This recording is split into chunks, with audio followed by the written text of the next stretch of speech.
Good evening. Welcome to the first session of the Marna and Stephen Wise Tulin Fall Community Education Series. I'm Catherine Simonson, Chief of Client Services here at Howard Center. On behalf of Howard Center, I want to thank you for joining us this evening for an informative and what promises to be a very educational event. We are delighted to see so many of you here in the audience and for you to have the opportunity to welcome Sue Klebold to Vermont. We want to extend a deep thanks to South Burlington High School for hosting us here and to the South Burlington Police Department for their support. We also want to thank Patrick Galasso for interpreting this evening. Our community education program intentionally offers diverse perspectives on a variety of topics. Often they are sensitive and personal. Tonight, we'll hear themes related to awareness, prevention, public and school safety, stigma, and developing a culture where people can get the help they need when they need it. Our own Vermont school community has faced tragedy and difficult events, such as in Essex, South Burlington, and Fairhaven, to name some. We understand the subject matter this evening may at times be challenging for some participants. And we do have some Howard Center clinicians on hand in the back of the room. I'm going to name them and they're going to wave their hands. Beth Goss is here in the audience as somebody available. Sandy Steingard, our medical director, is here in the back of the room. And Michelle Fain, our clinical director of outpatient services. So they are all available should somebody need to step out, and we have some space that South Burlington High School has arranged for us if people need that. We want to thank our sponsors because without them we wouldn't be able to pull this off. Our presenting sponsor is Hickok & Boardman Insurance Company, and our supporting sponsors are VCAM, who is actually here tonight taping the evening for those unable to make it out this evening. And this will soon be available on our website at howardcenter.org. And I know a few people have been asking about that already. VT Digger is another sponsor, dealer.com, and Main Street Landing. So at this point, I want to take a moment to welcome somebody to the stage, and that's a privilege to welcome our Commissioner of Mental Health, Melissa Bailey. Melissa's provided services at AHS and DMH for over 17 years, including leading the Integrated Family Services Initiatives for AHS when it began in 2010. She's also worked as a clinical and operations director and served as a quality director at Vermont Care Partners. Prior to coming to state government, she also worked as a school-based clinician, actually, with Howard Center. Melissa is known as a champion for early intervention and treatment, focusing on prevention, population health, and assuring that mental health is integrated into healthcare reforms. We are also really grateful for her efforts around suicide prevention. I also want to acknowledge that Melissa's recently made the decision to leave Vermont, and we wish her well. She's leaving for a new position in Philadelphia, but she's left her mark, so it's a loss for Vermont, but a gift for Philly. So with that, I'd like to welcome Melissa up to make a few comments.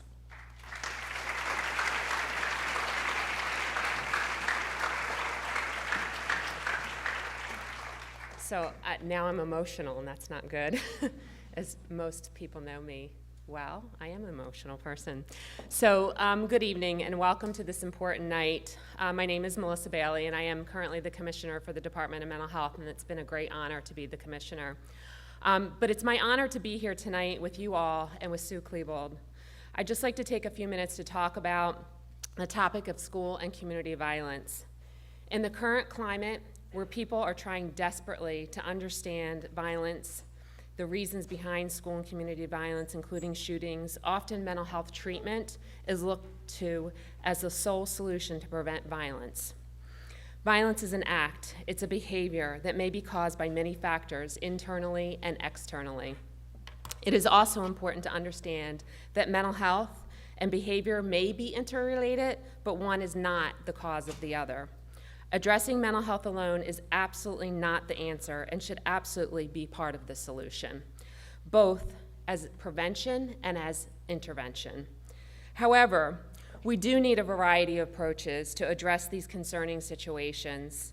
It is not just about the gun debate, the availability of mental health treatment, the effectiveness of our laws, the health of our families, the prevention activities we're doing, the school climate. It is not one of those items. We need a multi-dimensional approach to find ways to strengthen families, support systems and communities, and to help mitigate stressors and exposure to negative events so children, as they grow into adulthood, have skills and people to reach out to in time of need, and adults who have skills to deal with the adversity and also knowing where to turn to. In our commitment to address school and youth violence and community violence, we must recognize the roles of many, including families, schools, law enforcement, mental health providers, other human service providers, child welfare, the list could go on, and all of which contribute to positive development of social emotional skills in children so that they can grow into healthy adults. I would never stand here as commissioner and as a mental health professional and say simply, it's not mental health, but rather that mental health has a role with many of the partners that are here tonight to address the needs of many. Mental health treatment has countless benefits. However, it is not a magical panacea or a cure for all of society's ills. For those who struggle with managing conflict, stress, emotional upheaval, and other issues, mental health treatment can help people develop the skills to better manage those conflicts and everyday stressors. We must find ways to work together to address the needs of individuals in order to have healthy communities where violence is a rare, rare occurrence, and for people to know where to turn for help. And with that, hearing directly from a mother who was brave enough to speak about her experience and her son's life is a privilege. I'm sure she would rather not be the one that's here to talk about this topic tonight, but we have to thank her for her willingness and her openness. Thank you.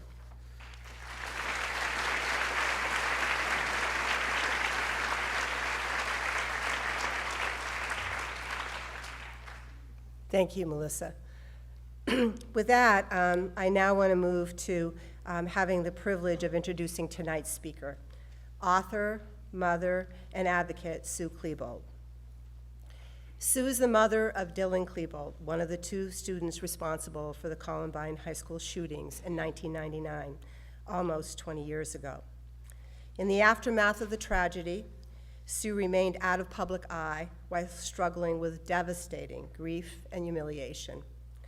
Her search for understanding would span over 15 years, during which she volunteered for suicide prevention organizations, questioned experts, talked with fellow survivors of loss, and examined the crucial intersection between mental health problems and violence. As a result of her exploration, Sue emerged a passionate advocate dedicated to the advancement of mental health awareness and intervention.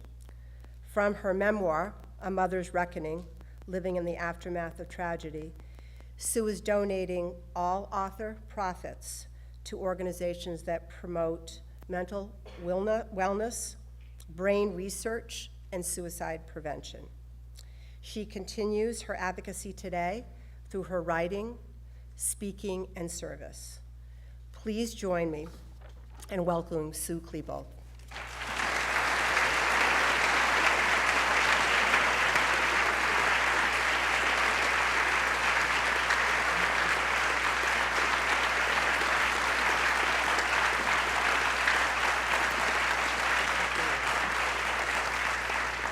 Thank you very much, and I'm tall. In case you hadn't noticed, I gotta get this up here. So, can you hear me? Can you hear me? Okay. Thank you, and thank you for being here. And this is a difficult topic. I'm talking about a terrible tragedy. I'm talking about murder, suicide, loss of lives.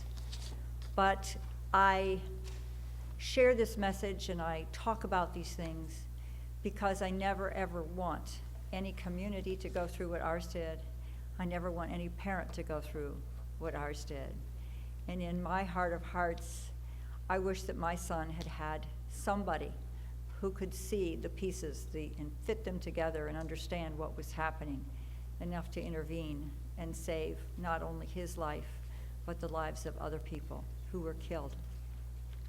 So let me go back. One thing I talk about For people who have not been at the epicenter of a tragedy like this, I want to talk a little bit about what that is so that you get a better feel for it. I can't believe it's been almost 20 years.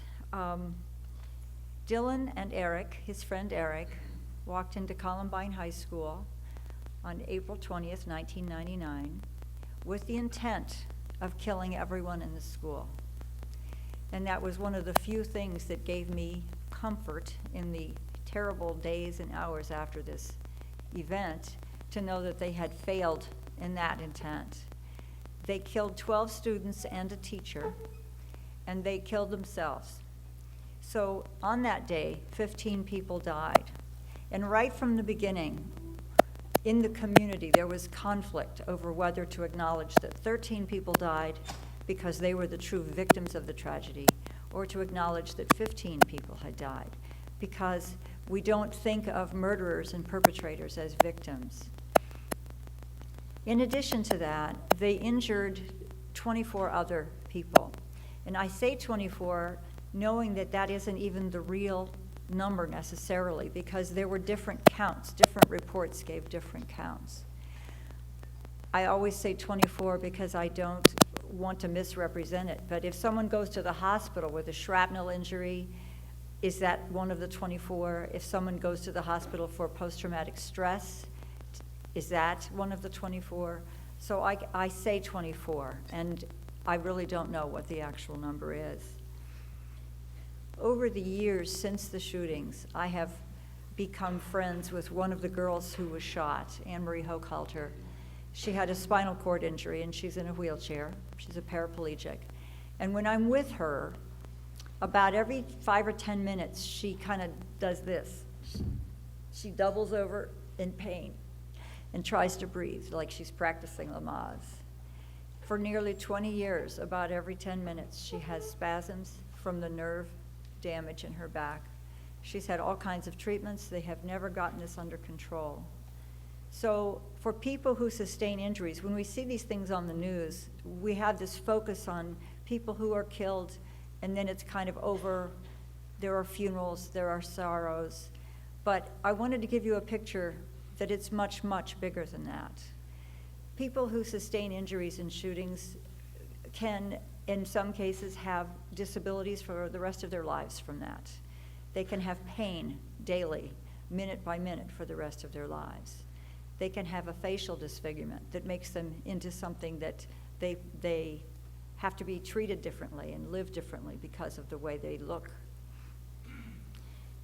If someone has a kind of a disability that requires special housing or a van, hundreds of thousands of dollars can be spent to try to maintain the life for this person who has been through a shooting.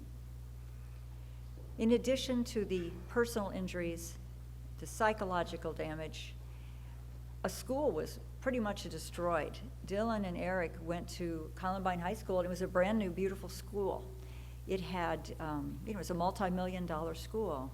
Once there's been a shooting in a building like that, people are so traumatized, they don't want to go back into the building.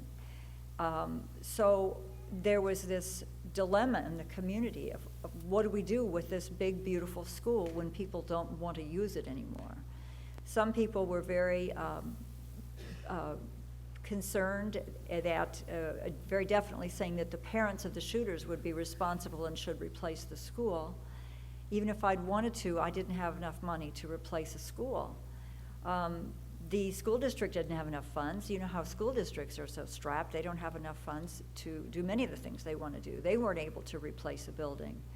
So what our community did was they took up a fundraising project, and they raised enough money to remodel the school in such a way that it was very, very different, unrecognizable, had a different entryway, changed the library where most of the children had died, and they were able to give it a new look and a new feel so that it didn't carry with it the horrible feelings of fear and trauma that it would have if they hadn't changed it.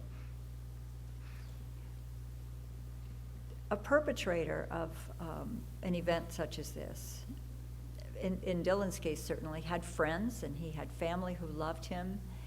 And those who knew him and cared for him and never expected him to do anything like what he did, they are often ostracized by the community. His friends were told they could not go to graduation. They were not allowed to graduate with their class. And one of his best friends thought she was going to be the valedictorian. She had a 4.0 average. The school, I have another friend I have met who is also the mother of a school shooter. And the shooter's sister, the same thing happened to her. She was told she couldn't go back in the school. They wouldn't even let her go in for her books and her jacket. It was just, you know, people don't want to, they're suddenly terrified and filled with hate, filled with fear. And so friends and family members of those who do things like this have a lot of burden to try to function and get through their life and have their needs met, because we're not considered victims of when a tragedy like this happens, even though someone we love has been killed. One other thing that happened in our community is that there were lawsuits, and capital L lawsuits. It was so unexpected and so devastating, the event was, that one of the things that happened in the aftermath was that everybody was suing everyone. Our family was sued by 36 families.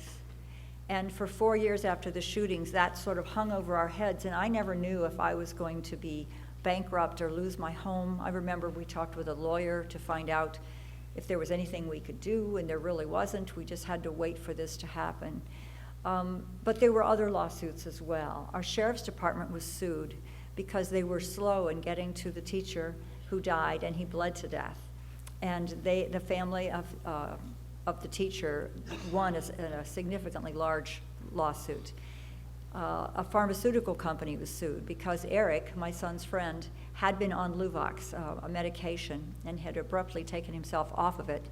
But the pharmaceutical company was sued. Everybody was suing everyone. And unfortunately, when that is the climate, the one thing that needs to happen, people need to heal and repair and talk to each other. And when you're being sued, no one is allowed to talk to each other. They're advised by attorneys not to say anything. So then there's this level of suspicion where people think, oh, you have something to hide. They're not talking because they're hiding. No, that's not it. It's just that when you're being sued, you don't talk. That's not what happens. So when it was really very much needed for people to come together and debrief and try to understand how such a horrible thing could happen, it never did. And it may never happen still. In one example of the kind of shame that people feel after something like this, if you are associated with it in any way, certainly as the mother of a killer, my humiliation was so tremendous. I was hated, and I knew it, and I really sort of hated myself. Like, how could a child that I had raised with the values that I had given him, how could he do this? But people pick up very quickly on this and are very quick to blame. I would turn on the radio and I would hear someone on a talk show calling our family disgusting. Our governor went on national television to say that the shootings were the parents' fault, and that inflamed a lot of the anger and the hatred toward our family. But we weren't the only ones experiencing that kind of judgment. There was, for example, a fire department that was helping with the rescue operation into the school. And it was such a devastatingly horrible experience for the firefighters. They were experiencing post-traumatic stress disorder, and their fire chief didn't want anyone in the community to assume that his people needed psychological help. So he told them, no one is to go outside for counseling. If you need a counselor, I'm going to bring somebody in. And the people who were suffering with what they were experiencing didn't feel safe or comfortable talking to the person he brought in, but they were told not to go outside. And consequently, within that one fire department, in the few years after the shootings, they had 6 suicide deaths among the firefighters.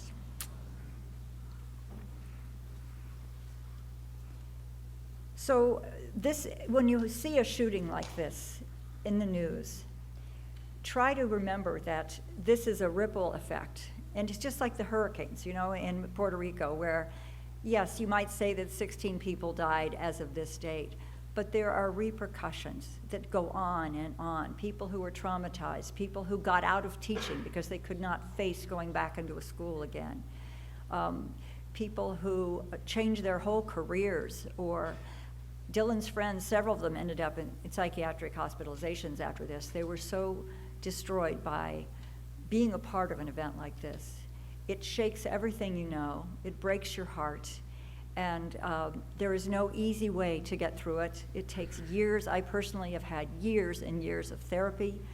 Over the years, I've had breast cancer I think from the stress. I can't say that was caused by the stress, but certainly PTSD, panic disorder, all these things that were part of my recovery, that to get through something like this, it just takes a toll. And you have to access everything that you can to keep your life in balance, to keep yourself healthy, and to keep reaching for life and reaching for hope. I want to say a little bit about Dylan himself, because one of the things that happened when Columbine was so widely publicized, it was the first school shooting when we got 24/7 news coverage. So they beat this horse to death. They were showing, if any of you were old enough to remember, Columbine was on television day after day after day. The media was being pushed into covering it and covering it again and interviewing people. And then there would be people who would hear what someone said and repeat those remarks. So a lot of mythology grew up around it. They were saying Dylan was a goth, or Dylan was this, or Dylan was that, a Nazi. And really what this was the media itself was feeding information into the population, and they couldn't get new information, and it was becoming a cesspool of misinformation at that point. In reality, Dylan was one of two children. I had two boys. My older son was 3 years older than Dylan, and my older son was the one that we were pulling our hair out. He was the goofball. He was the one that, smoked pot in high school and barely made it to graduation, at the last minute forgot the robe. This. And Dylan was always the one that was my golden boy. He was in a gifted program. I was so proud of him because I was a teacher, and I just loved bragging about all the wonderful things he could do. I still do. You're going to hear me do it right now. But when Dylan was 4 years old, he could read Stuart Little and Charlotte's Web silently to himself. When he was 3, and he was still wearing diapers at night because he couldn't even get through a night without needing diapers. But he had these little number magnets. Do you remember those little number sets with the bright colors?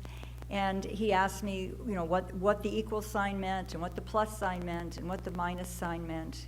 And I showed him that using pinto beans on the floor. And I said, if it says, 2 plus 5, and he knew what the digits meant, he knew quantity. And I said, and the plus means you put them together and you count them again. Well, he was off and running. He was making equations on the refrigerator and doing pluses and minuses. Never had to teach him anything. He always just sort of absorbed anything that was around him.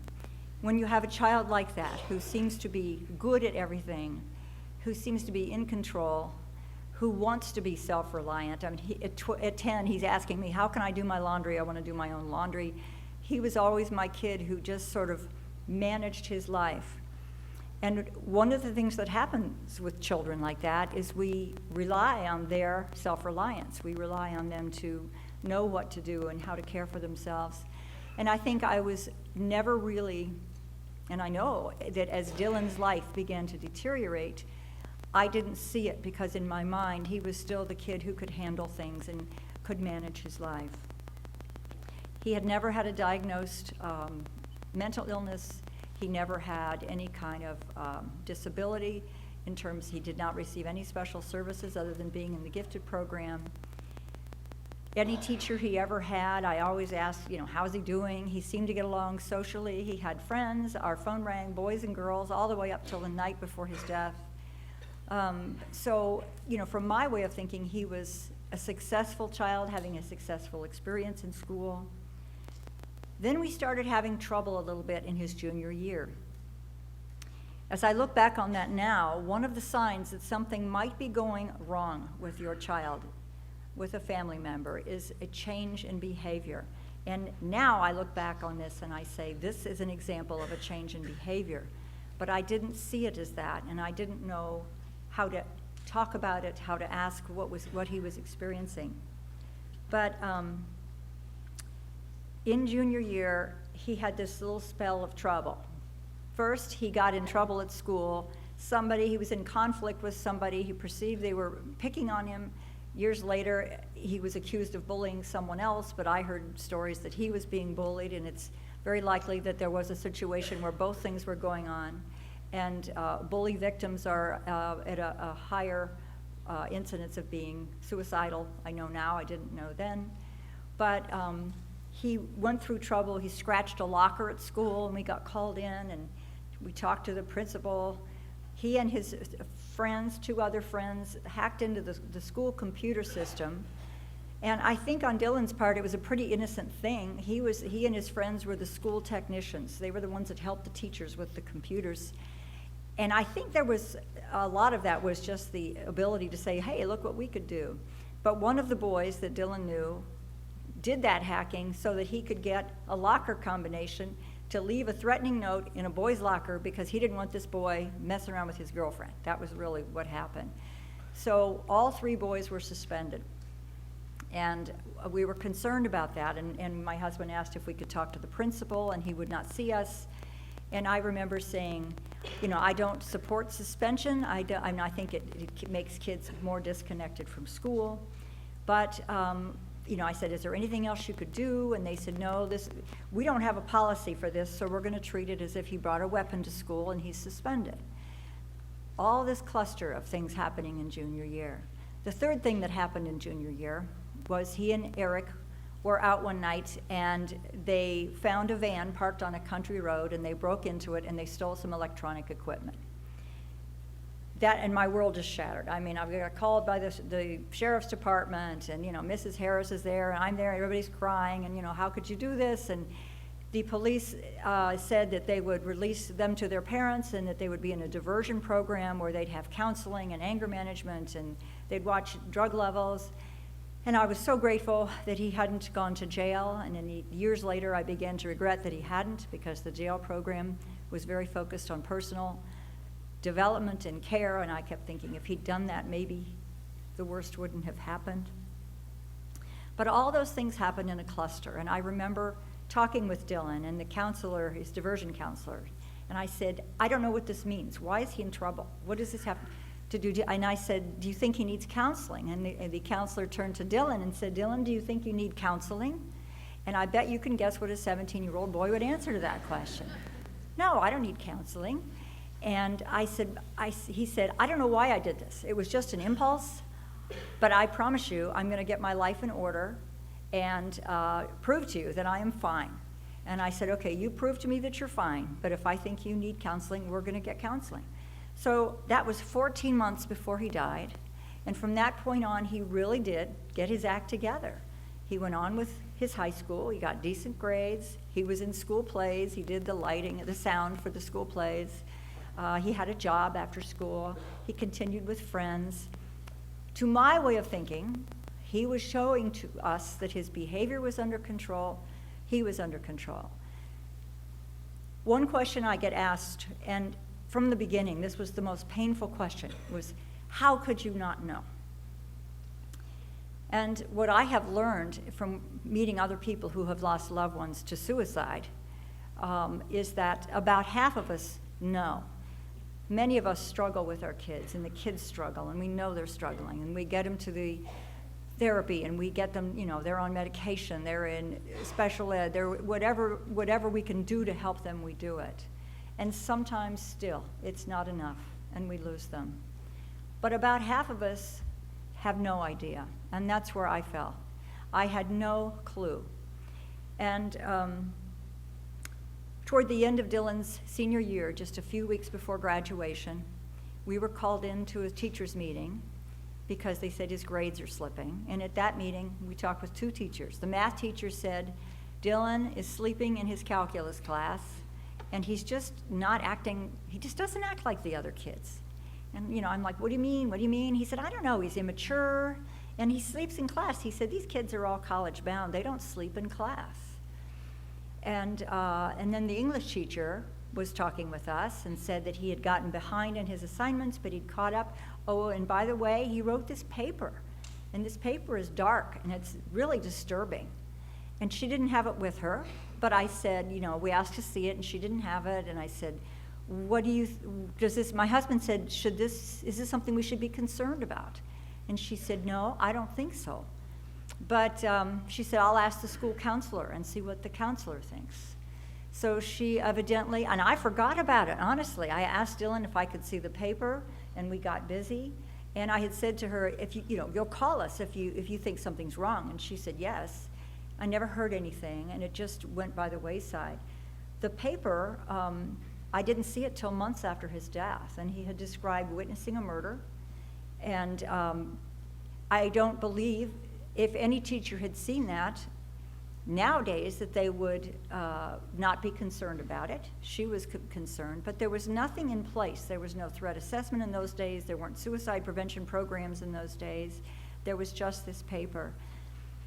I never knew what happened with that. Years later, I saw the counselor, and I asked him, I said, did you talk to Dylan about his paper? And he said, yes, I did. I said, what did you say? And he said, well, I looked at Dylan, and he's just this nice, affable kid, and I never would think to be afraid of Dylan. And he said, I just said to him, Dylan, you know you're not allowed to write bad words like this in a paper. And Dylan said, yeah, I know. And he said, well, don't do it again, okay? And Dylan said, okay. And that was the end of the talk. In the last days of Dylan's life, the very last days, in March, we went to visit the colleges of his choice. He had been accepted at the University of Arizona. He looked out the window. He took pictures of the cactus. He was quiet. He seemed reserved and distant, but not so much so that it didn't seem like just a typical teenage behavior. When we got back home, there was a prom the last week before the last weekend of his life. At that time, he got on a computer and he picked out the dorm room for college. He measured the square footage with his dad to pick the biggest room he could get. And on Saturday, he picked up the tux and got ready for the prom.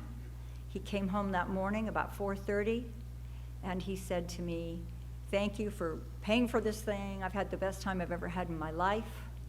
He showed me a flask that God knows where he got it. I don't know where he got it. But he held up this beat-up old flask, and he said, see, I took alcohol, and I didn't drink it. I want you to know you can trust me. And I said, well, I do trust you. That was Saturday. Tuesday morning, over the weekend, my husband said, Dylan's voice seems tight. Did you think something could be bothering him? And I said, well, I don't know. He's got college coming up and a prom, and he's dancing, and he's going out with his friends, and they all went in a limo and were dressed up. And I said, maybe he's just stressed about that. Tuesday morning, I heard him bounding down the stairs in the dark, and he was up very, very early, and I didn't have to wake him up yet. And I remember opening my bedroom door. It was pitch black, and I leaned out into the darkness, and I yelled, Dill? And he was down by the front door. I could hear his voice echoing in the hallway. And he said, bye, and he slammed the door. And that was the last time I heard his voice. That was it. So I got a call from my husband at noon that day, and he was nearly hysterical, saying there's a shooting going on at the school, and they think it's Dylan and Eric because they have trench coats, and none of his friends can find him. They've all met outside the school, but they can't find Dylan and Eric. And I said, I'm coming home, and then that began this long, long journey of hell. So when people say, how could you not know? I want to share this story with you of how easy it is not to know, and how hard it is to know what is a typical teen behavior and what is not. And yes, I did see Dylan toward the end of his life. He sat on the couch and he kind of stared into space like he was tired. And I said, are you okay? Is there something the matter? And he just sort of shook his head and said, no, I'm just tired. I'm going to go to bed early. It took 6 months for me to learn what had really happened. I was completely in denial. I could not believe that Dylan was there willingly. In fact, all of Dylan's friends and the people who knew him and loved him believed that some kind of trickery had gone on. Like, well, I bet you Eric was planning some theater thing and they gave him real guns at the last minute, because we didn't own any guns. We didn't even know to look for guns in our house. So I was very much in denial. And then when I finally got the police report and I saw that they had been planning this thing for a very, very long time, and a few weeks or months perhaps after the police report came out, the police said, here are some writings we've been holding. And I didn't know Dylan had written anything. It wasn't a journal or a diary. It was just notebook paper stuck in notebooks. And I began to see that when he was 15 years old, he had written, I am in agony and I want to die. I want to get a gun. And he mentioned a kid's name. I hope this kid will sell me a gun. And then he talked about cutting himself, and he said that he was cutting himself. Long after he died, I found St. John's wort in his medicine cabinet, and that is just an herbal product that is supposed to help lift mood. So that was one of the most painful things I ever experienced. Because in my mind, this was some impulsive act. It was kids being spontaneous, just the way they stole stuff.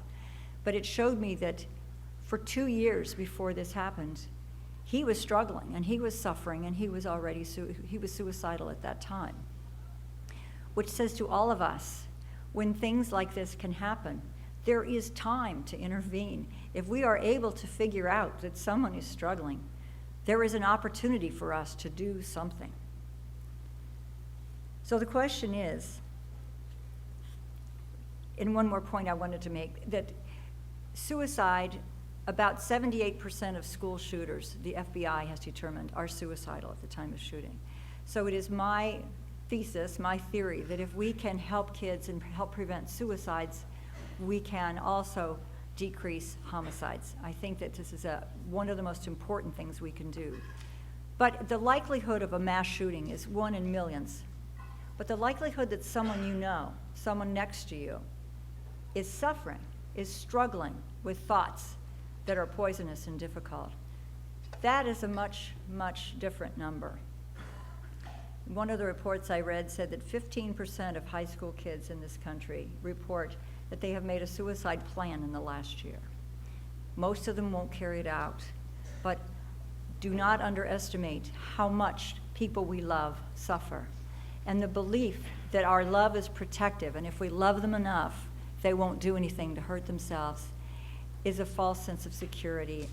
It's a myth.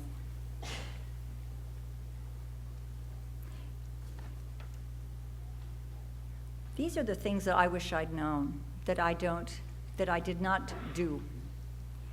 One of the most important things we can do to help anyone who is struggling is we can talk with them. And the most important thing of all we can do is to listen.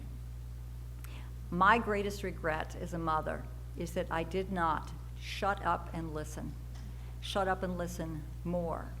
I think as people who want to help those we love and we see them suffering, we want to fix it. I know that when I was a little kid, my mother, I would go to her, I'm so ugly, nobody likes me, and I'm so stupid. And what does a mother do? They say, well, I think you're pretty, I think I love you. And by saying things like that, we are denying them the veracity of what they're feeling. We're saying, no, you don't. No, you can't feel that way. You don't feel that way.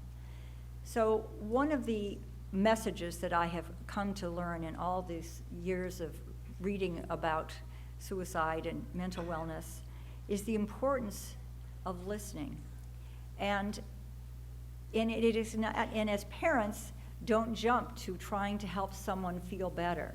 As parents, perhaps our most important role is just to help them feel, help them know and identify what they are feeling. And that is very difficult for most of us to do because we want to just end it, get over this pain and not see you hurt. But to have someone you know in that kind of suffering, one of the things we can do is to ask, is life so horrible that you feel like killing yourself? Sometimes when people sleep in class, they're really depressed. Is that something that you feel? Signs of suicide, I'm just going to throw some of these out there. You talk about or feel that you might be a burden to others. If you're with someone and they talk about, I'm worth more dead than alive. My insurance policy is worth more than my whole life to my family. Feeling trapped. It's never going to get better. You know, I thought it was going to get better when I got to senior year, but it didn't get better. Feeling isolated. Feeling that no one can understand what you're going through. Experiencing unbearable pain. And if you've ever had any kind of a problem, such as the kind I did with the PTSD and the panic attacks, it is pain. I don't have any other word to describe it. You feel like your brain is trying to kill you. It feels very poisonous. You might see increased use of alcohol or drugs. We learned that Dylan was drinking. He had hidden some alcohol in his room. But we didn't know that before his death. Looking for a way to kill oneself. Dylan had 2 friends who knew that he had purchased guns. They did not know that that was a risk factor. I hope youth today know that if they have a friend and a friend has purchased a firearm, that person may be in danger. And I hope that today they have an adult they can go to and share this with and get help for that person. Acting recklessly, as if their life doesn't matter. Giving away possessions. If something happens to me, will you take care of my cat? I want you to have this penknife. It belonged to my dad, and I know he'd want you to have it. Sleeping too much or too little, and that example of him sleeping in a morning class might have been representative of that behavior.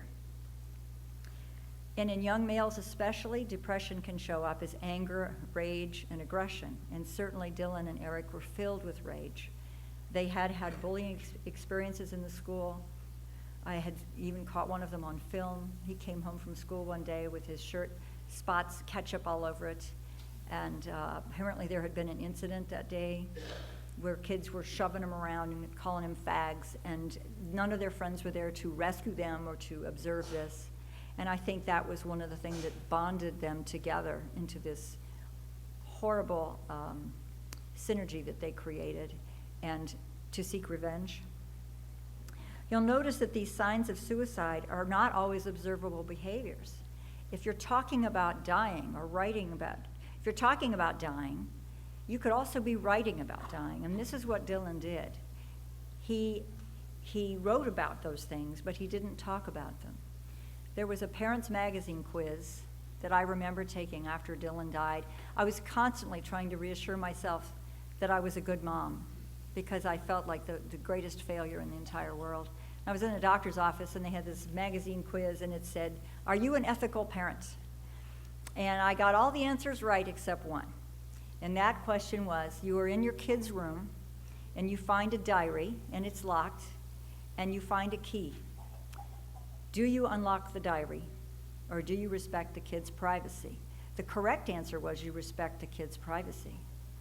But as a mother who has lost a child in such a horrible way, my advice is you get that sucker open and you read it. I mean, you know, yes, you're violating trust. Yes, you're taking a risk of putting a strain on your relationship and having to justify something. But sometimes in writing, that is the only way that you will see how much someone is suffering. Why don't suffering people just say, I'm suffering, I need help? For all kinds of reasons. They don't want to be seen as the person who can't handle their lives. For kids that have always done well and been smart, they're especially reluctant to let anyone know that they need help. In some professions, admitting that you have a problem might mean that you can't even go back to your job. What if you're a physician? What if you're a pilot? So people fight very hard, just as animals do when they're wounded in the forest. They don't want to be vulnerable to predators. Those of us who are suffering and struggling try very hard to put on a brave face because we are ashamed of having those feelings. I am about to wrap up here because we're going to be breaking to have a panel in a moment.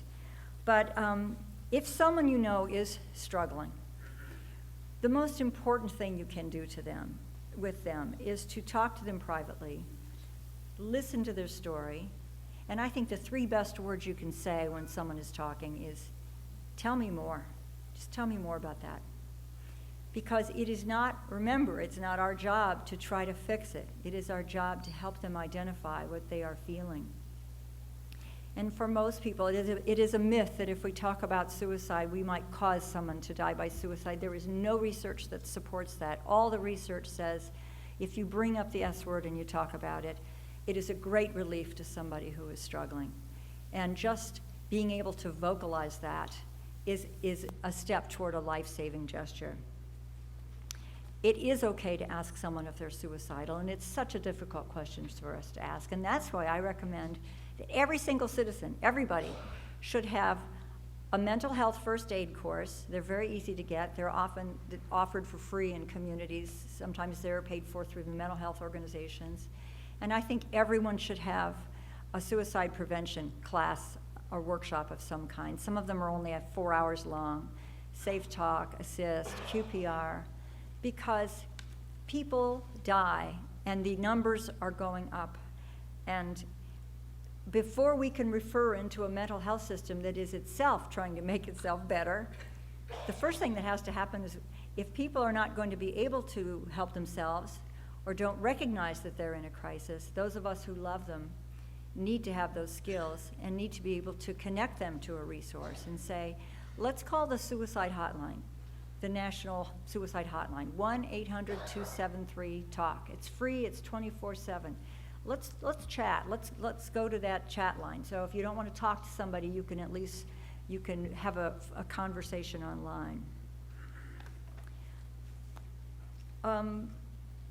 I think the final point here is that even though we know that the suicide rates are rising and we have a mental health system that is changing so fast, it's like trying to change a tire on a moving car. It just keeps going and going and we can hardly keep up with it.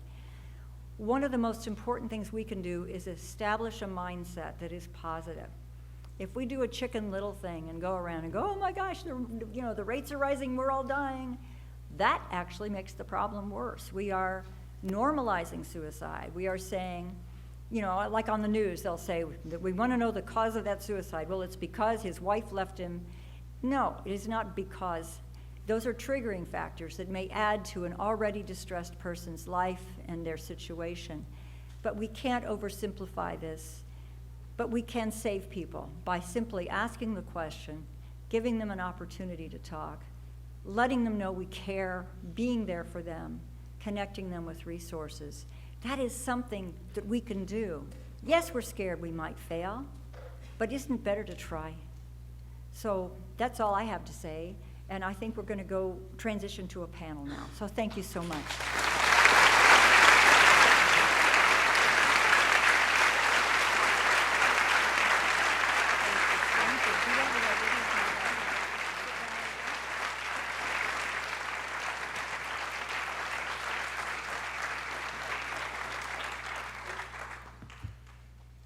Yeah, I myself have to take a pause and just acknowledge your courage.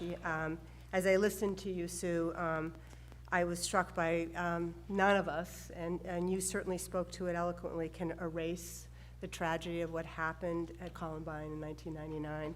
But you've made a choice and to give back, and I really appreciate your courage being here. Thank you.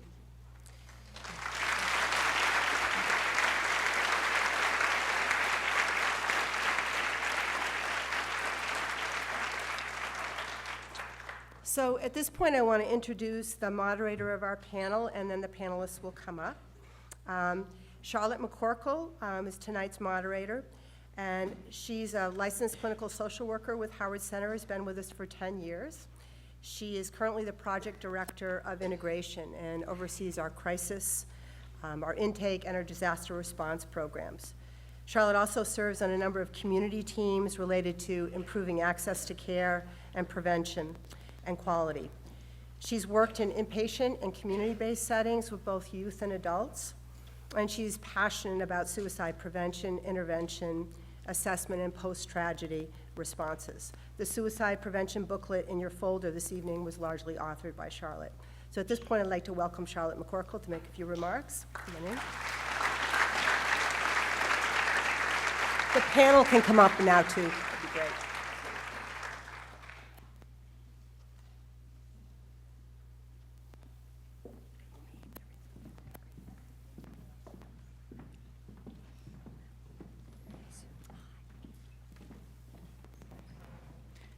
Thank you, Catherine, for that introduction, and thank you, Sue, for your courage to be here and share your story. I am grateful to be part of a community that is actively working to support young people and keep our schools safe in so many different ways. More often than you would like to know, our school partners, mental health professionals, crisis teams, and law enforcement are responding to concerns about individual students and families, providing assessment, connection to resources, and safety planning. We know that collaboration among professionals and also with parents and young people themselves is the key to good intervention and prevention. I feel fortunate to be at the table at the Vermont Suicide Prevention Coalition, the Vermont School Crisis Planning Team, and the Child Fatality Review Team, 3 groups of many that exist to promote safety, health, best practice, and an if you see something, say something message. Tonight, I'm honored to moderate a panel with esteemed colleagues who can speak to this important work at the local level. Each will just have a few minutes to introduce themselves and why they are here and give a brief response to Sue's talk, and then we'll open it up to question and answer. Amy, we'll start with you. Great. Thank you for asking me to be here. My name is Amy Miner, and I'm the Superintendent of Schools for the Colchester School District. I've been in education for 20 years and have worked with many a youth. And tonight, Sue, the lasting impact that you've made on me is the reminder to ask our youth, regardless of their age, to just listen and ask them to tell you more. I think we don't really take the time to listen to our students and to listen to youth around what their needs are. And so that's really stuck with me tonight. Go ahead, Trevor. Good evening. I'm Trevor Whipple, the Chief of Police in South Burlington. Could you speak up, please? I'll steal the microphone. I think, Andy, I think that one's broke. Is that better? I think it's a microphone problem. Good evening. I'm Trevor Whipple, the Chief of Police here in South Burlington. And Sue, I want to thank you for being with us. And I think I had the pleasure of being with Sue this afternoon as well. I think that my takeaway is just that we need to listen to our youth and we need to be engaged, and that clearly, and I think Dylan, what we've learned about Dylan is that he was not an outlier. He was not somebody that certainly the community, the teachers, the police department would say, that's a kid that's going to do something terrible. So I think it just opens our minds, opens our eyes to it. Really could be anybody, so we need to be ever aware. Hi, I'm Kelly DeForge. I'm a Howard Center board member, chair of the Family Advisory Committee, and a parent. I am blown away by your transparency, your braveness, and your honesty, and I really, really want to thank you for that. As a parent of a child that struggles, it's important for us to remember that health is health, whether it's mental health or physical health. And the more that we can all take that on will be wonderful. So thank you. Does this one work? Hi, my name is Christy Reid. I'm the director for 2 programs at Howard Center's, our school-based services. That's Baird School, which serves children. Sorry. All right. Hello. I'm Christy Reid. I'm the director for the Baird School and the Inclusion Program here at Howard Center. And these are 2 programs at Howard Center that serves children who have social, emotional, behavioral difficulties. The Baird School serves children K through 8, and we're a day treatment setting for up to 52 children who live both in our county and a couple surrounding counties. I also support and oversight of the Inclusion Program, which serves kids in the public school who also have social, emotional, behavioral difficulties, and we provide a wraparound service for those students to remain in their public school, receive treatment and care. My takeaway is also that you have amazing courage. I'm the mother of 3 teen boys, and it gives you pause to not always trust all your assumptions as a parent. Thank you. We now want to hear from you, the audience. We have microphones set up in the aisles, and if you're not able to get to a microphone, please raise your hand and we will bring one to you. You may direct your question to Sue or any of our panelists. Please be brief and allow for as many people as possible to participate. Please limit your question to 1. We will end the question and answer portion just before 8 for closing remarks.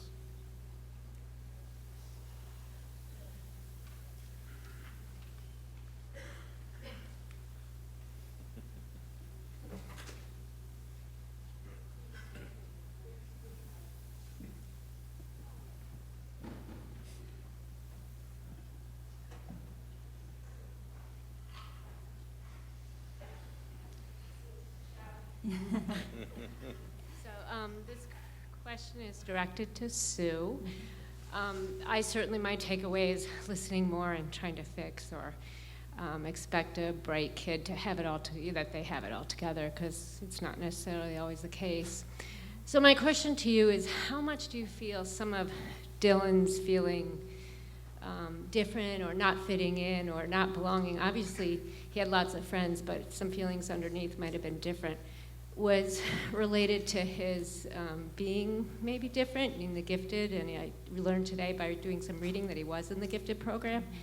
And also, how much the support did he have? And you're in Colorado, how much the support did he had around that?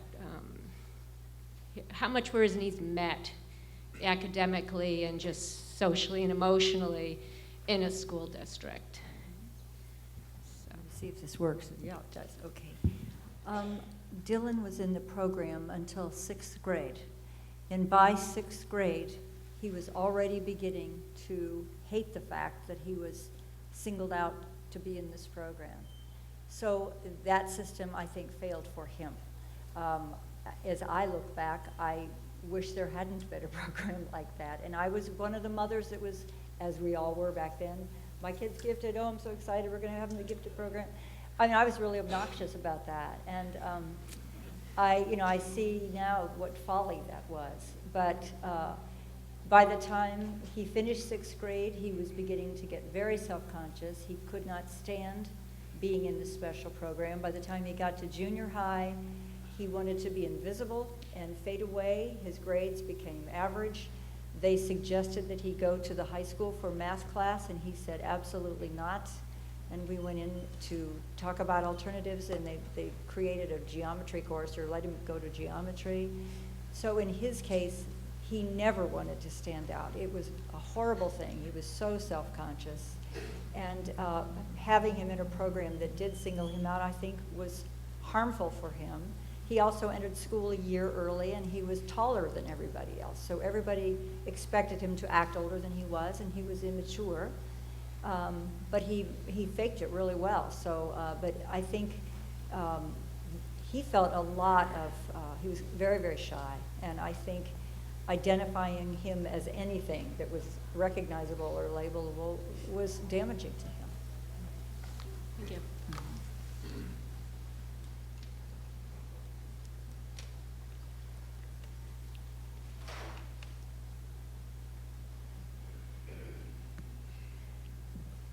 I'll squat down. This is for Sue. Thank you for being here tonight. Thank you all for being here tonight. Such a informative event. My question is, what do you think bullying, what role do you think bullying played in exactly what happened? Because I know that he was bullied, as you said, with the spots on the shirt and all that. But so just curious about that. I think bullying plays a big role. The one thing that people are a little bit off about is this assumption that they say bullying causes suicide, bullying causes suicide. Bullying is not a causal factor, it's a risk factor. That in the presence of bullying, someone is at a greater risk of suicide, and in these very, very rare cases, far less than 1%, it's a fraction of a percent, might lead to a murder-suicide, mass shooting event. I believe that bullying is the glue, the shared bullying experiences that pushed Dylan and Eric together, made them feed their rage, made them feed their hatred, made them wish everyone in the school would die. Those things don't just happen in a vacuum. I've seen videos, like Dylan actually had a video camera running once when he was knocked down in the hall, and he actually filmed that. I saw that long after his death. There were some really pretty nasty incidents in the school. I mean, one kid had his hair set on fire by another kid. So, you know, it is real. Those things do happen. And depending on the person, you know, what sources of strength does one have to withstand that? And Dylan, being the sensitive person, the perfectionist, all the things that he was, I think they were just especially painful. One story I always share is that A bunch of kids were standing outside the school, he and some friends, and there was a new kid there who just joined the school, a girl. And they were just standing out there talking, and some kids drove by and threw garbage on them. And the girl was shocked and said, "What was that? What has happened?" And Dylan turned to her, very resigned, and said, "You just have to get used to it. It happens all the time." So that's, I think, the power of bullying. It robs people of their self-esteem, of their hope that things will get better. And in that sense, it is very dangerous, and lots of suicides are associated with bullying. So. Thank you. Would any of our other panelists like to comment on bullying in your area of expertise? I would just add that that's one of the biggest challenges for school administrators. One of the things that we're really trying to impress upon all students is if you see something, say something, not just with students, but with family members. If you have a student who comes home and reports that they have a tough day and something happens, oftentimes in schools, there has been a series of events, and a school administrator doesn't hear about it until the events are then escalated. And we then, as school officials, have missed that early intervention opportunity when students are, maybe could be described as just having not nice behavior, but then it continues and it escalates and it brews into something much larger. And that's a big challenge for our schools because we can't do that alone.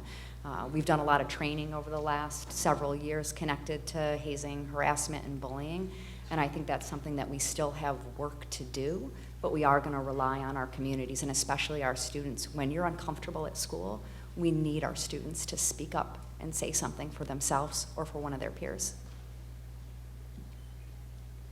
Can I make one more comment? I just wanted to mention that the signs of suicide, all those things I listed, are also things that might indicate bullying.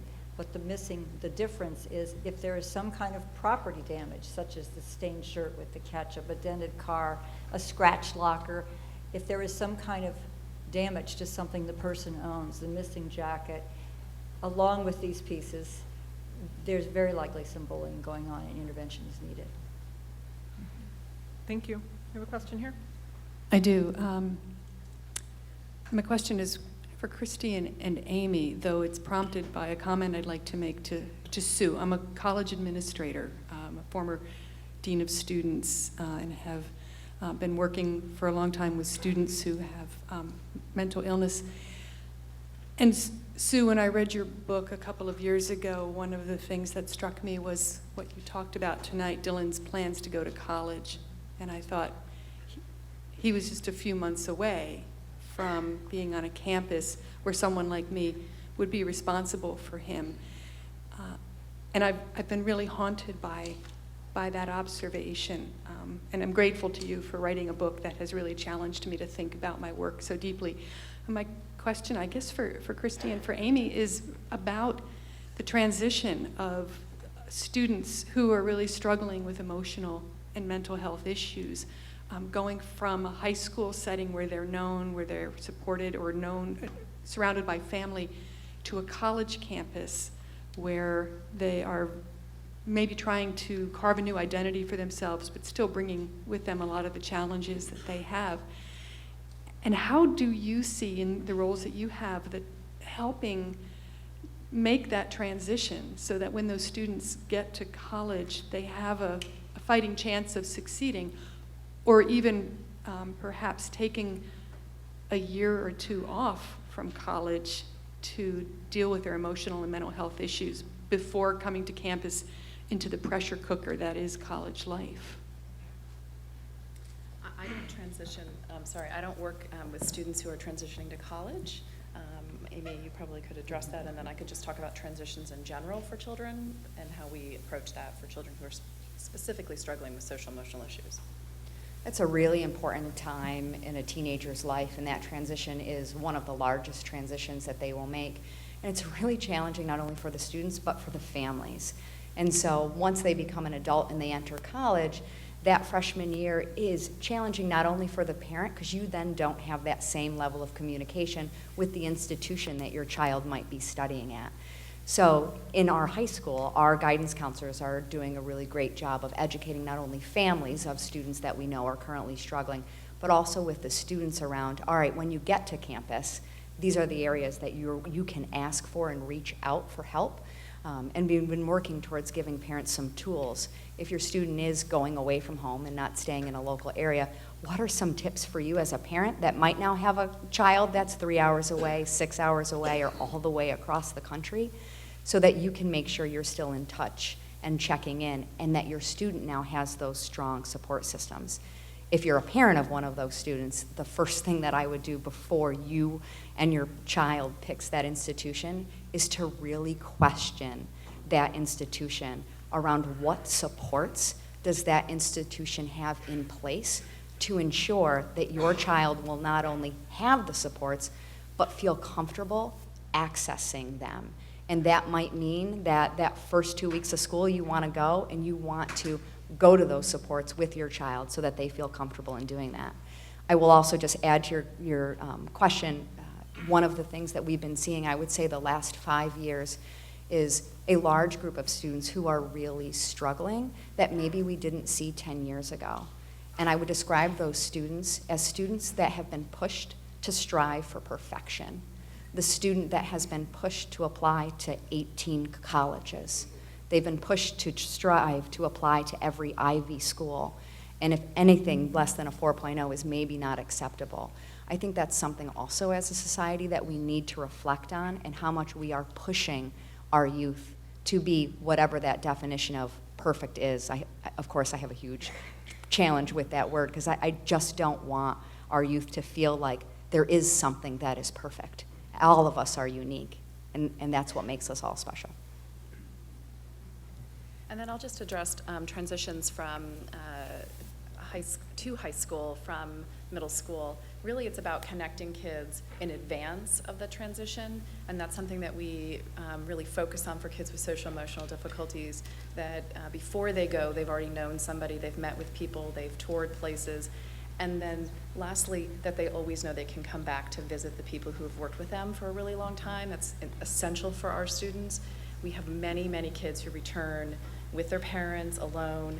They see us in the community, we embrace them, and they come back years, sometimes every year, sometimes multiple times a year, and know that that's their touch point and people who really do understand them and get them.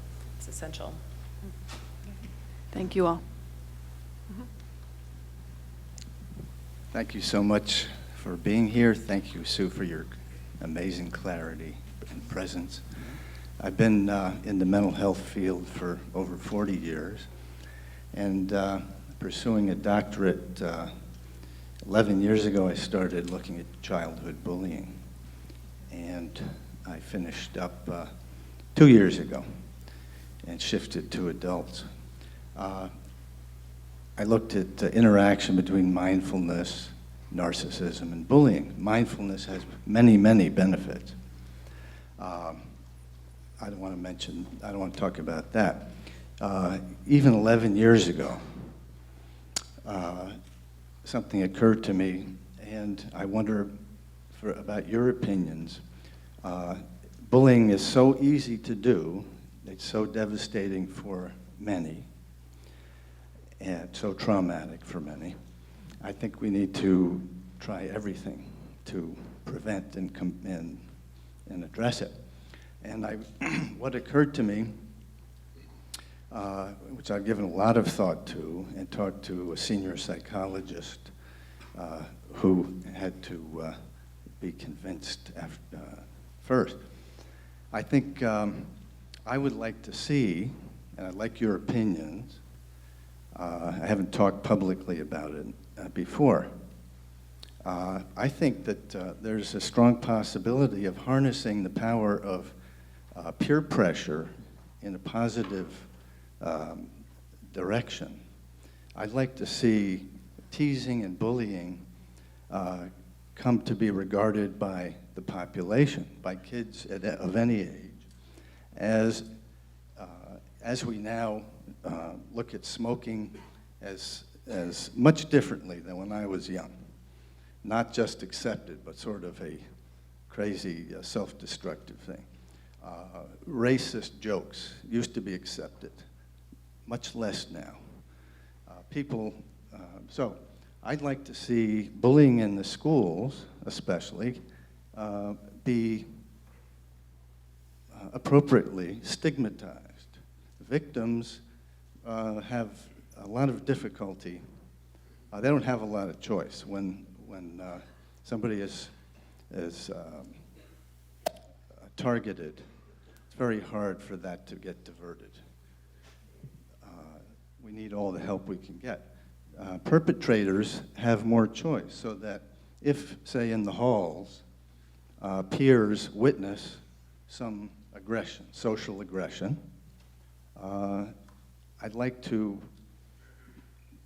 sort of raise consciousness and put the focus on the perpetrators and mention the idea that perhaps it's a neon sign of something negative.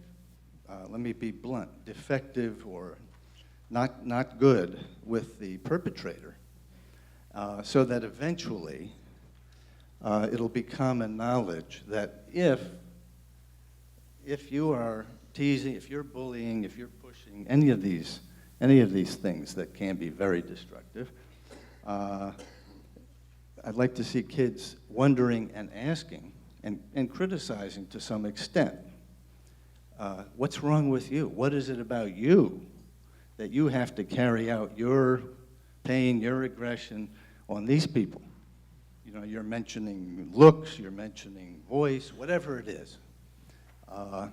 So that's a very crude opener with that concept.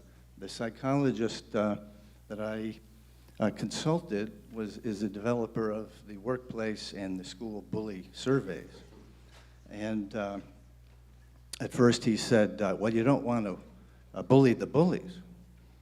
And after I explained in more detail, we spent a lot of time talking, and he saw the potential in that. So I would just wonder about anybody's reactions to this very truncated idea, and I thank you again.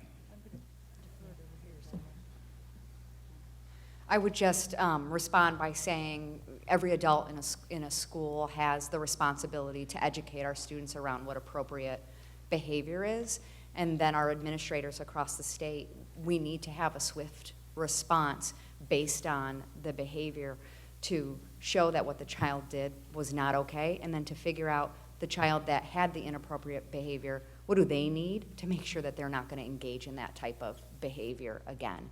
And so I think the concept of bullying, which happens in schools, it really requires schools to have a multifaceted approach and response to encouraging the positive behavior that we want to see in our schools, and then disciplining and educating students when that's not happening.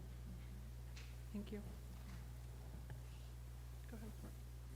And I would add, too, that I would hope that would go outside the walls of the school.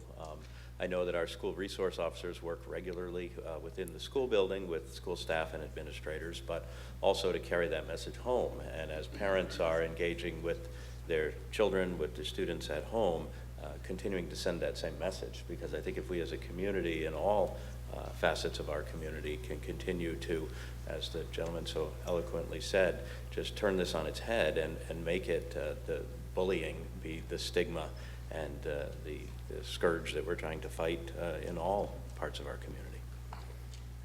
Thank you. A question here? Hi. This is directed at Sue, but feel free if anybody else wants to say anything. I was just wondering how you bring up conversation of suicide with, like, your friends, like if you're worried about them, because I know Dylan's friends knew that he purchased firearms, and yeah. The American Foundation for Suicide Prevention right now has a campaign on that. It's called Seize the Awkward. Have you heard of Seize the Awkward? But it's just this whole idea of how do you start that conversation with somebody? Usually you start it with, and you actually use these words, I'm concerned about you. Or I have observed that, and you can point to the behavior that you've seen. You know, you've been sleeping, 14 hours a day, or I haven't seen you, or you've stopped talking to me, or you stopped washing your hair, whatever it is. And then once you describe that behavior, saying, are you feeling depressed, or could you be feeling and you sort of inch into this, do you feel like you wouldn't want to live anymore? But you really can get to that place where you say, sometimes when people do those things, they're really miserable and they're thinking about suicide. Is it possible that you're thinking about suicide? And then if the answer happens to be yes, you just brace yourself and stay calm and say, tell me more, and how, and then there are many, many questions once you get into that conversation. Do you have a plan? When did you think you would do this? How would you do this? And then to try to say, let's get you to someone who can help you. And then you could say, can I call the lifeline with you? Would you like me to call the lifeline? Or how about, let's chat. Or I know this counselor at school. Why don't we go talk to her? But once someone has revealed that they are having suicidal thoughts, then there are ways to evaluate how serious a crisis that is. Is it imminent danger? Is it unlikely? And that's where someone needs some kind of training to work with that person to decide if this, just how much danger they're in, and try to get them some help. But simply you're caring and you're asking and you're listening is the very best thing. As Sue was acknowledging, it is an awkward question, and there isn't a script per se, but in your folders, there's a booklet called Suicide Prevention Across the Lifelines, and it does offer some sample language for an intervention if you're concerned about a friend or loved one. Over here. Hi, my question is directed to Sue. I've been reading your book, and I love it. Thank you for writing it and coming out. I was wondering if, since April 20th, have the Harrises at all contacted you since that day? And why do you think that they haven't come out publicly at all to speak on behalf of what happened and your family has? I'm so glad you asked that. Well, if you have a family member who does something horrible, 99.9% of people that happens to don't want to be public. They don't want to talk about it. They are traumatized. They are heartbroken. They are humiliated. And they want privacy. They are afraid. It's a terrifying experience to have your child do something like this, to know that you're hated. People park at your house and, they leave, hate notes. I mean, it's awful. So what you have to look at is the Harrises are behaving the way most families do when these things happen. I knew them. Our kids played together since junior high. I've been in their house. They're lovely, lovely people. Of course they wanted the best for their son. Of course if they'd had any inclination of what was happening and what it meant, they would have behaved differently. Columbine hadn't happened 20 years ago, so the things that we might now recognize as signs, nobody did at that time. So, that's one of the things that is so offensive about the media when these things happen, is they want to throw microphones in your face and say, tell us why, tell us what you think. Right. And you're in such shock when this happens. So I still see the Harrises occasionally at the grocery store or something. We all sort of live somewhat near each other. Right. But they have chosen to be very private because it's too difficult for them to be public. And I'm just somebody with a different background. I was a teacher. I just can't keep my mouth shut. Difference. Thank you. Can you hear me? Hello? There we go. So this is going to be directed at Sue, and I first wanted to echo what many people have said tonight and on numerous occasions, I'm sure. I wanted to commend you on your strength, your resilience, just what you've done. And my question for you is, if you could say something to Dylan, if you could ask him something in retrospect, what would it be? I've been asked this question before, and it's been recorded what I said, so it's repeating it. But if I saw Dylan right now and walked up to him, I would ask him to forgive me. Forgive me for not knowing what he was going through and not knowing how to help him, not having the tools. That's what I would ask him. Thank you. Thank you.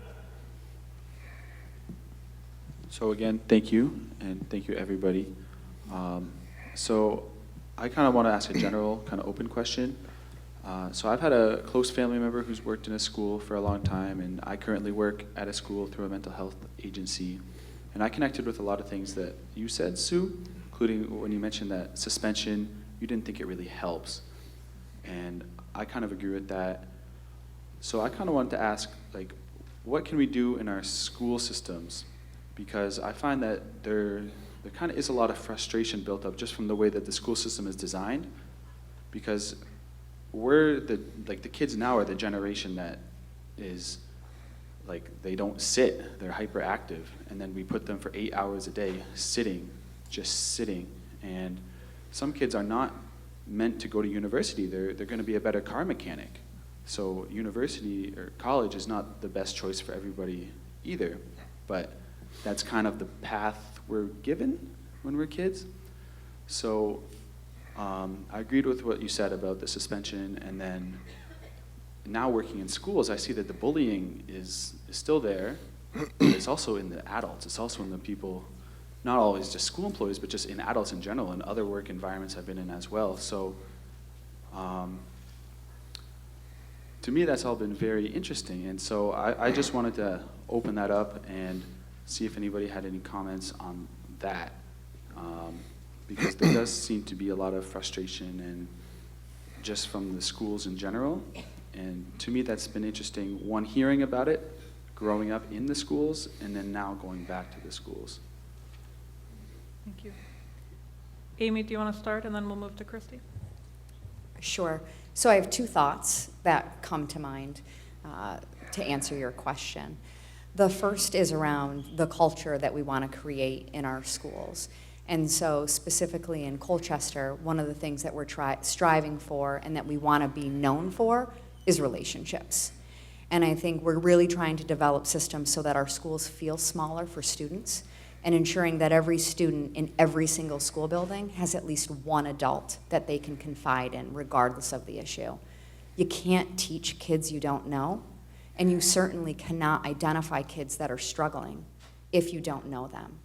So thinking of the model of school that I experienced, which is different than what students are experiencing now, we were batched as kids. You went to math, and you went to English, and you went to social studies, and that's kind of how that system worked, and it was about getting to the curriculum and moving you in and moving you out. Now I really think, kind of for me, the frame of the educational system that I want to build is one that's built on the relationships with each and every student. The other part that I would mention is, as I try to transform my system, the system that I'm in right now, what's missing and what I would like to see more of is, yes, I want us to teach standards and I want students to be prepared for life in the future. But in order to generate responsible, contributing adults in this society, we need to start to personalize that experience for kids much, much, much earlier. My education really wasn't personalized until I was a junior or senior in college, and I decided to take a couple AP classes because I thought I wanted to go into science, and then of course college was personalized. That personalization should happen much sooner, as early in the elementary grades, so that students have opportunities to really have passion within their school day and to explore something that they love. You think about a kindergartner, right? We just started school, and that kindergartner just goes to school, and you see them getting ready for the bus, and most of them are so excited. And then a lot of parents on their Facebook pages will post the next day that day 2 photo, right, where the student's like, oh, I gotta go to school. For me, I want students to be that energized to go to school every single day. We just had an early release day where teachers did PD today. And so for me, I thought to myself, I wonder what all my students are thinking right now about 11:30. They're just about to be dismissed early. They have a half day off. I don't want my students to be happy. I want my students in Colchester to be like, oh, we have a half day today. We have to leave. And we're not there yet, but if I were to design the perfect system, right? I know there were cheers there. Hopefully there's no Colchester students in the audience, but when we think about it as a society, what do we want to create? Are we perfect? No. Education is not perfect in any country. But when we're trying to create an environment, we want students to want to be in school. And when we have that early release day, we don't want them to cheer. You know, we want them to wish that they were still there. So I agree with your comments. We're not there, but we need to strive to grow. Kristie, will you also talk about suspension maybe specifically? Sure. Well, can you hear me? Yeah. I think suspension is a complicated issue. I know that Vermont in general is making a concerted effort in all of our schools to reduce the frequency of suspension. However, there are events that happen that there needs to be a timeout. And I really think that it's important to recognize the difference between suspension just for pure punishment perspective versus a timeout between the people who might have engaged in something that was really offensive to one another or hurtful. And the approach then is, how do you then bring somebody back and to make sure that suspensions are short and only intended to be a timeout for folks to have a breather and to recoup and to make a good plan for returning to avoid whatever it was that caused the suspension. But I do know the numbers in Vermont are substantially down, and it is a significant issue for all of the state, and we're all working on it. Thank you. Over here. Hello, Sue. Hi. I have to apologize first that I have not read your book, but I have done a lot of reading about what happened at Columbine, and I'm wondering if you could address in greater detail what you called the synergy that went on between Harris and your son.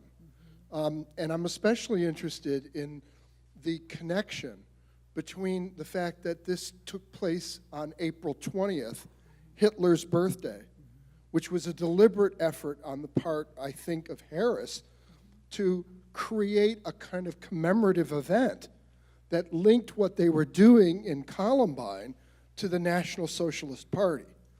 I mean, I'm wondering if you find it very curious, for instance, that two boys who were apparently victims of bullying identified so totally with totalitarianism, and that this experience, that their alienation connected to a kind of humiliation that the Nazis used to bring their ideas to the fore in the 30s.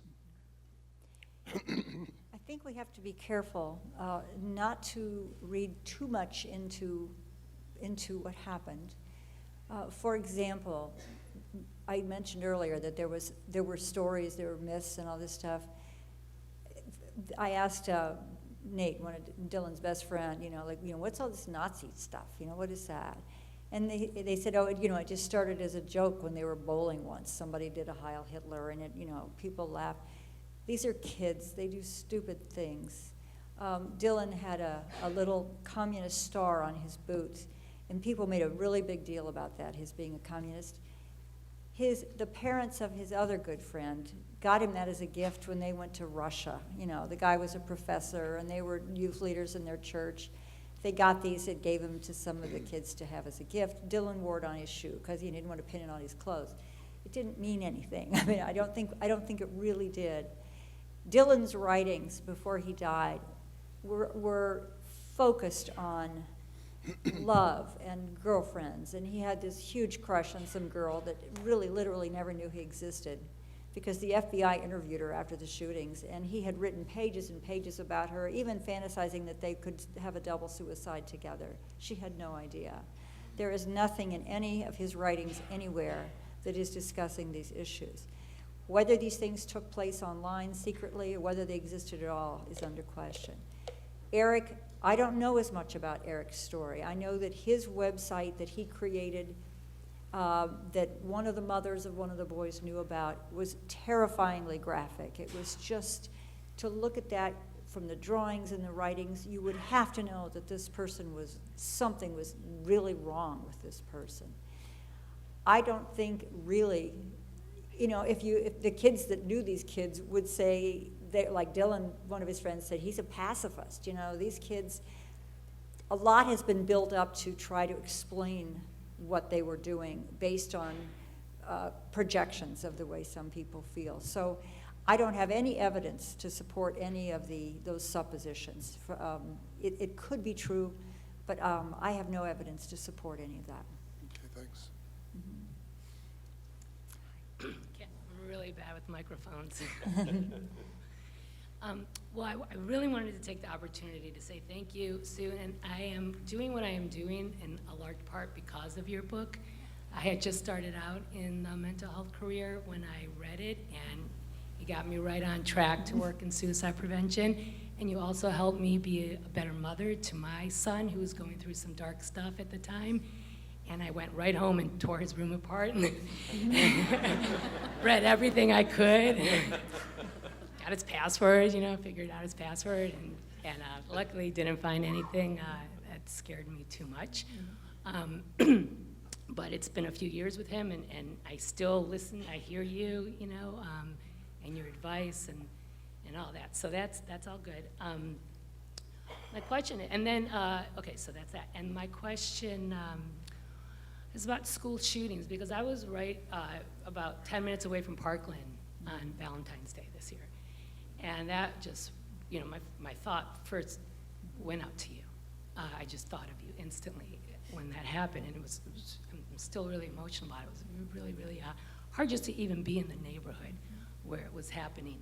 And so my question is, to anybody on the panel about working with teens now, who I sense so much anxiety. I see so many kids that have so much anxiety, and yes, also because of the perfection track. I'm a play therapist, so I'm a huge believer in just the opposite, and play and childhood.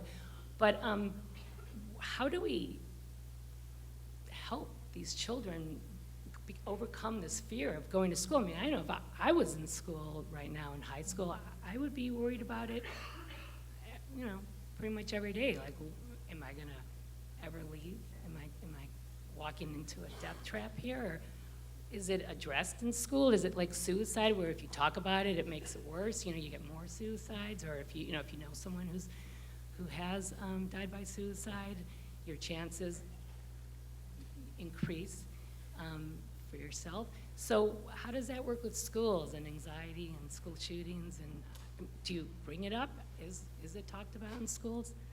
Sorry about my microphone. Lack of, yes. Schools have definitely changed since Columbine, and I would say they've changed in two areas. One is in the area of building student safety. And so we've seen new school buildings that have been built. They have been designed differently to keep students more safe. Many of our schools across the country have put in new systems to try to make their buildings more safe. In 2005, that was my first year as the principal at Colchester High School, and we had 22 sets of doors. And many of those doors were locked during the day, but most of them were not. So there were several different entrances that students or community members could enter that building in. And so since Columbine, you've seen our schools really think about having controlled access to those buildings. Part of that building security safety system also then results in lots and lots of training. We train our parents, we train all of our school employees, we practice our drills with our employees, our administrators do tabletops around talking about what our response would be, making sure that if we are ever in that spot where something were to happen, our response time would be as short as possible because we've practiced these things. We also have a great relationship with our police department, as I know South Burlington does with theirs, and our police officers come in and talk to our students. So we train them as a group of adults, but just recently, all of our freshmen at CHS were trained by our chief of police and a couple other of our school resource officers around what to do in the event. It's a really hard balance making those decisions because we want our schools to feel like home to our students. But we have to take those extra precautions to make sure that our schools feel safe.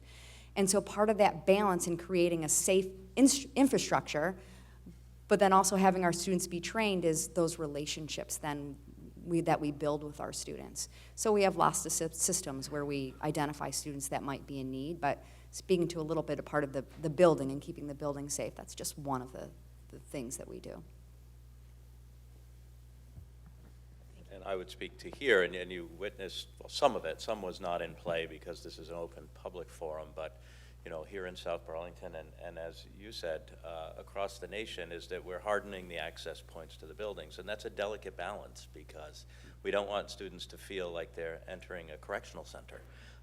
But what we do want is we want to make sure that they realize that there is an access point where there's some level, as much as we can have, of screening, of safety. But then once they come inside, then it's their home, it's their environment, and you don't see so much of the hardening within the building. There's not checkpoints, there's not internal locked doors. It's just secluding the entrance and limiting where folks can come in. You see some new designs even here at this building with just shielding the front of the building so that you can't see in, so that if there were someone outside who was intent on some aggression against the school or people in the school, they can't see in, yet the people can see outside. So it does change the feel a little bit.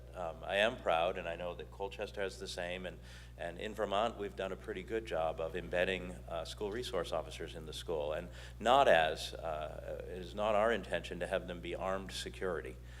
In a hierarchical sense, in our department, is our school resource officers are resource officers. They're here to engage and to interface with students and to become part of that culture of talking, of a go-to resource. Down the list of job functions is, yes, they are an armed police officer, but that's way down the list. First and foremost, we want them to be a resource to the students. So I really hope to see that continue.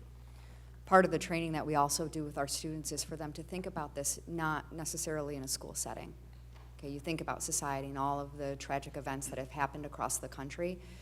Doing a drill and training with students can be anxiety provoking. So as we're doing those trainings, we're putting systems in place to support the kids that we know that's going to have anxiety for.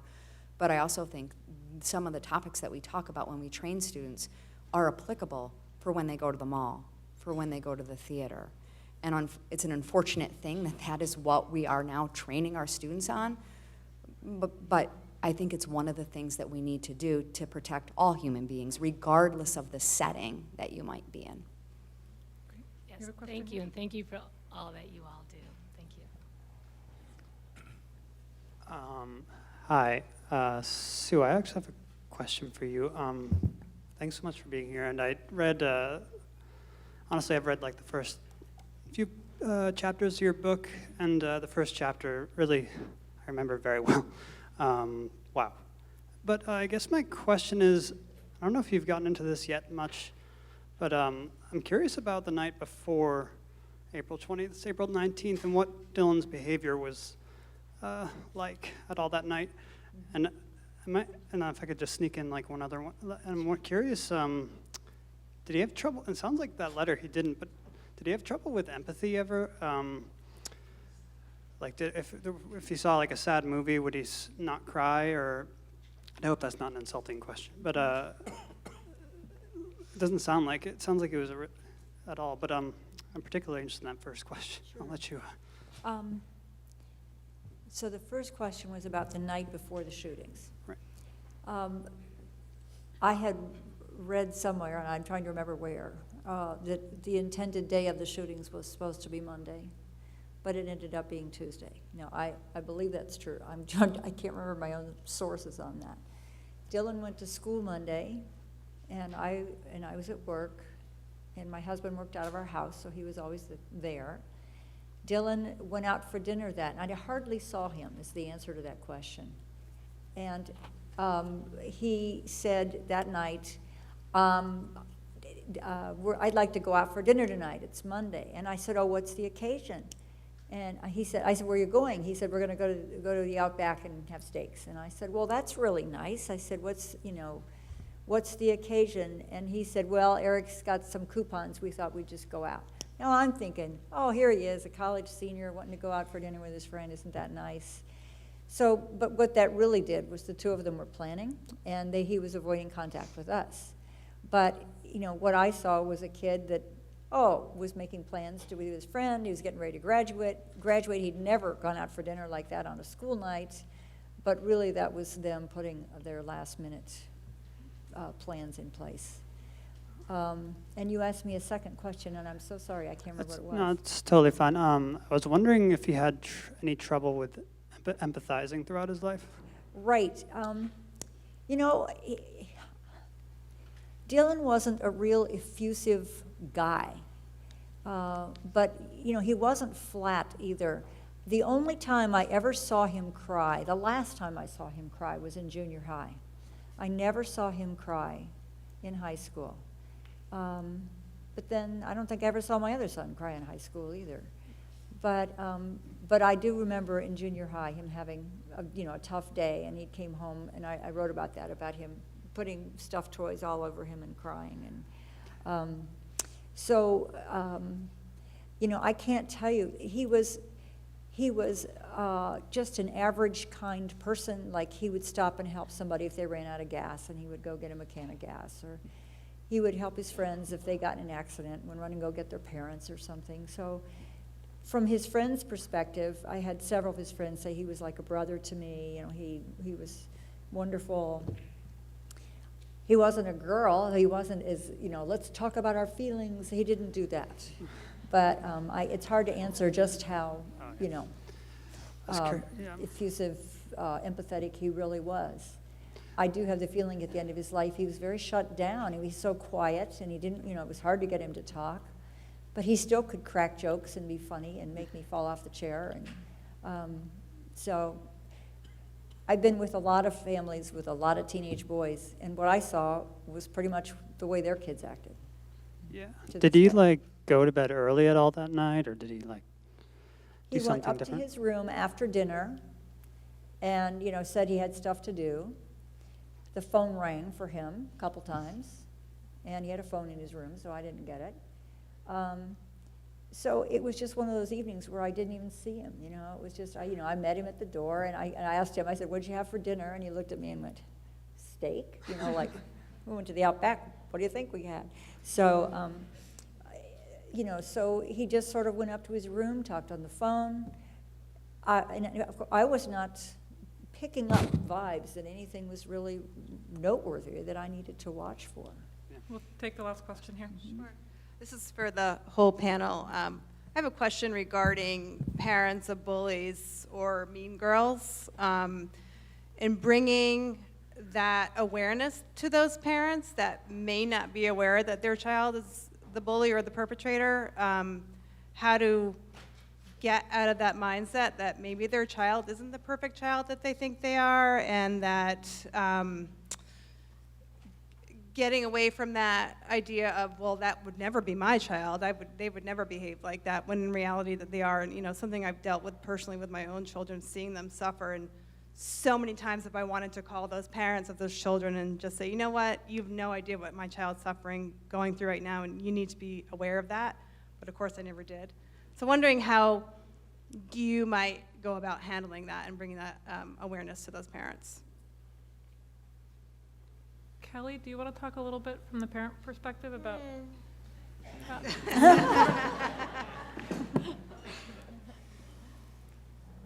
You know, I have a theory that the bully perspective, the bully piece, starts from the top and goes down. And I think that we are so careful to eat the right vegetables in front of our children so that they see healthy eating, and we don't curse in front of them so that they don't hear bad words, but we don't think about it when we're standing at the bus talking to our gal pal, having coffee about that little blah, blah, blah, blah, blah. So I think it needs to start from the top down. I think that mindfulness, as much as my teenager will go, ugh, has played a huge role in seeing a difference in children these days. But I think that we all need to learn it. And the bottom line is, you are the mom, and you know your kid. And whether they acknowledge it, or they're thankful for it, or they have a few choice words for you, all you can do is say it. Because if you say it, someone else will say it. It needs to be said, and it needs to be brought to their attention. For the 1 time out of 10 that the parent takes it as real, serious information and does something about it, it's worth it. So I would always bring it to that other parent, but knowing that it's not going to be that easy for them to just acknowledge it and stop it. But the more it's brought up, the more it will help. And I think too that the more kids have that person at school, and that person in the community that's close to them, and that person whose last name they scream from the other end of the building, that's the person that they go to too, who needs to validate to them that it's not okay and that it should be talked about. And it's just never okay from anyone. I wanted to add one thing there, because Eric had a website that was horribly, it was threatening. He threatened particular people. He talked about doing terrible things. One of their friends' mothers saw this website, and was so terrified that she informed the police. The police did not do anything with it. They lost the information and disappeared. I often go back to, if there was one thing that could have stopped Columbine, it would have been that mother going to Eric's mother and saying, you need to see this. That's all I have to say. I want you to see this. Because if anyone had looked at that website, it would have filled them with terror. And I think we would parent differently, knowing if our children are writing or doing something like that. So I think it's important to go to a parent if you're afraid of a kid or afraid of what they're doing. Thank you. I think my last comment would be that if you are aware of the details of what has been done to another child, trying to talk to the parent whose child may have hurt someone and giving them those details as illustrative as possible. Because as parents, I think any of us can remember those moments when we hear our kids say things that we've said or that we know have happened in our homes or amongst our friends. It's an eye-opening moment if you can share the details rather than just referencing it as aggressive, talk or a really negative comment. But what was the comment? And again, being really descriptive to the parent who's come in to meet with you when their child has not been kind to someone. Your question makes me think about the word impact. And so being an administrator who unfortunately has had to investigate lots of hazing, harassment, and bullying situations, I've been in that position where I have two students who are telling me similar stories, but they're not the same. And so I often will have a student who is perceiving themselves as a victim, and then I will often have another student who is not perceiving themselves as the bully, but they will say something like, well, I kind of did it, but I didn't intend or I didn't mean it that way. And so a strategy that has worked well with me with all kids, and especially with the parents of the student who engaged in the negative behavior, is regardless of the perception of the event and the exact things that happened, this is now the impact that we need to repair. I think especially when parents are working with a school administrator, your first response is, my student's in trouble, I don't want my student to be suspended from school. And so you go into defense mode as a parent and thinking about how can I protect my child. And oftentimes, the parent will say, don't let them interview you, say as little as possible. My tactic there is to just make sure that we're talking about the impact with the student. If they intended it or not, the impact is there, and then talking to the parents about impact. Thinking about just parenting in general, because I have two children of my own, and one of the things that I'm trying to do that I didn't really realize I needed to think about doing as a parent, I do a great job of telling my girls, we're gonna do this as a family, we don't use that language as a family, these are things we're gonna do. I have to intentionally remember to tell my girls about the impact. Why don't we use negative language? And going that next step. And I feel like talking about impact with them, any student, I think really helps them understand kind of what their actions can bring or not bring to a situation. Trevor or Sue, do you have any last comments? Well, I think this one went dead too. We're losing I'll share. microphones. I share. Time for the night to be over. I think, and as we talk about bullying, and I think parents are aware of this, but it's not just face-to-face. It's so easy now to use an electronic device because there can be anonymity.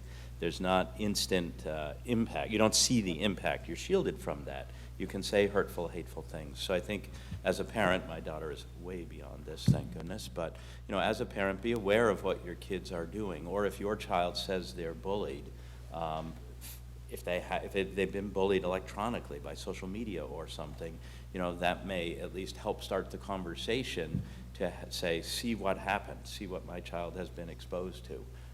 There's a little more proof there, a little more of a conversation starter to talk about, and I love that word, the impact. Well, at this point, I want to conclude when taking an opportunity to thank our panel. I want to thank Christy Reid, Kelly DeForge, Trevor Whipple, Amy Miner for stepping up to be on the panel. I want to thank our moderator, Charlotte McCorkel, and absolutely thank our special guest, Dylan Klebold, for being with us this evening. So join me in a round of applause and thank you.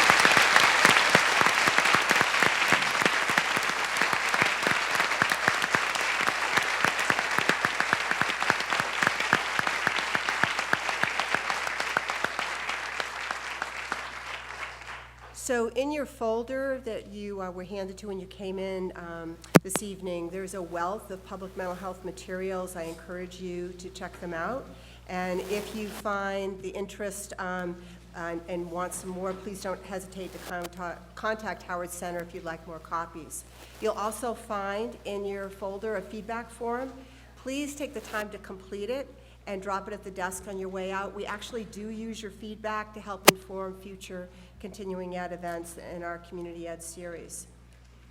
Some attendees often ask us how to make a contribution to Howard Center after one of these events, and for anyone here who wishes to do so, there's a tax-deductible contribution can be made to Howard Center. We have an envelope in your folder, and you can find that, or you can go to our website, howardcenter.org. Sue will be available in the lobby shortly. She is going to take a few moments to speak with the media that's here, and she will be available to sign her book, A Mother's Reckoning, and the book is actually, A Mother's Reckoning, also available for sale in the lobby. So it'll be probably another 10 or 15 minutes before she's available in the lobby. And again, I want to say to everybody here, I want to thank you for turning out, and we hope that you'll consider coming to another community ed series. We have on October 11th an event already scheduled with the film Crazy at Main Street Landing. So thanks again for coming here. And thank you to our guests.